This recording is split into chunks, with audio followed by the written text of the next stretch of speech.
Hey guys, it's Peanut Butter Ice Cream Bar. How are you? So it's one day till Halloween, right? Are we getting excited? I'm getting excited. And I thought, you know, maybe we need some more spooks in our life. I know I always do. Maybe we need some spooks that a franchise just can't provide. And we've been talking about those for the past 2 days, so I thought a good shift. A good shift to a new thing, new topic, changeover. I was gonna talk about books, but I haven't read any decent horror in like 4 years. So instead, we're going to talk about some horror movies that aren't franchises or are possibly on their way to becoming franchises, but aren't there yet. They're just decent movies that you might want to check out to see with your eyeballs and see if you like them too. The first one I'm going to talk about is Stoker. This movie was directed by the same guy who did the Vengeance trilogy.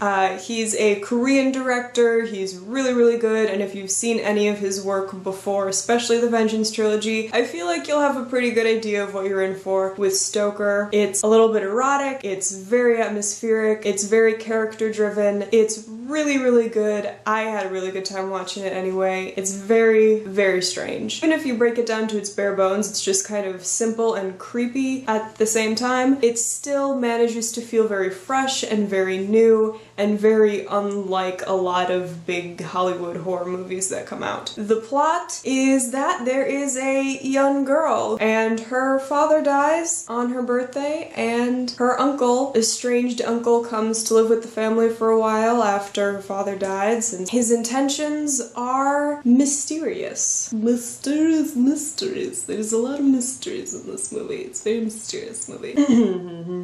You know when you go see a movie and you're really not expecting that much, in fact you're expecting it to be bad actually, and then you see it and it's actually, you know, it might even just be average, but it's so much better than you were expecting because you were expecting it to be just god-awful terrible, and it wasn't, and that just like rockets it up to this whole other high point. It becomes one of your favorite movies ever. That's what happened with me and The Right. The Right is a movie starring Anthony Hopkins, who is just like, I don't actually know anything about him. He's just one of my favorite actors to see in horror movies. He has a great Anthony Hopkins about him because he's Anthony Hopkins. The plot of this movie is super just kind of dumb. It's a young man going through seminary school. He's losing faith in religion in general. He almost quits, but his supervisor, professor, person sends him to Italy, I believe, to go study under Anthony Hopkins' character. And Anthony Hopkins' character turns out to be doing exorcisms. And then, you know, this young man has to grapple with, oh, is this really like true evil possessing this girl, or is she just having like a psychological breakdown? And what do I do? And so on and so forth. Not the most original plot in the world, but this movie was so surprising to me when I saw it. And like I said, I love Anthony Hopkins.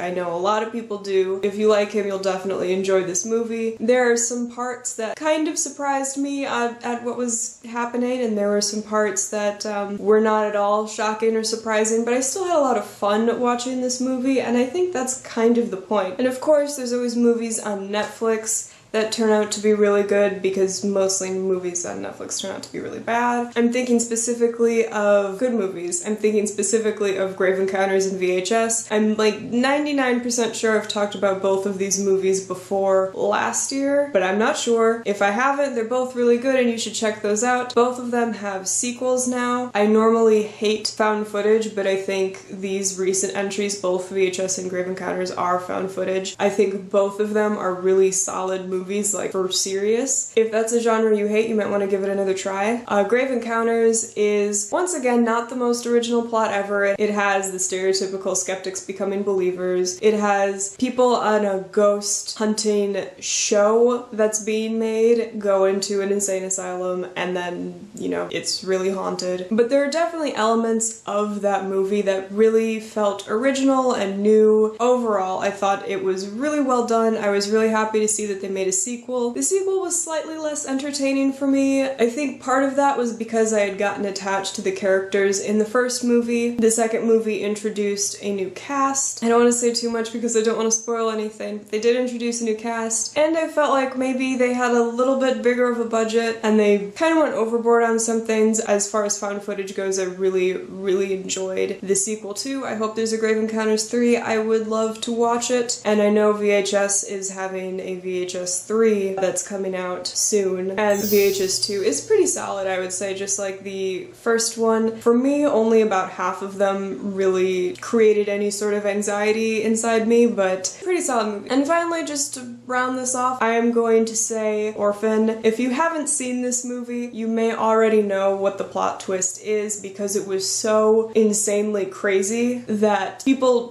talked about it. The Orphan was so great, not because it was really scary, but because it was just really different and just what? Even if you know the twist already, I would still recommend watching this movie if you've never seen it, or just to watch it again. It's just a really fun movie to watch. It's fun to watch that story unfold. That secret though, they keep it pretty well under wraps in my opinion. There's some horror movies where you're just like, yeah, that's obviously gonna happen. We all know already, just do it now. But this one, it was just like, da-da-da-da-da, and you're like, ah!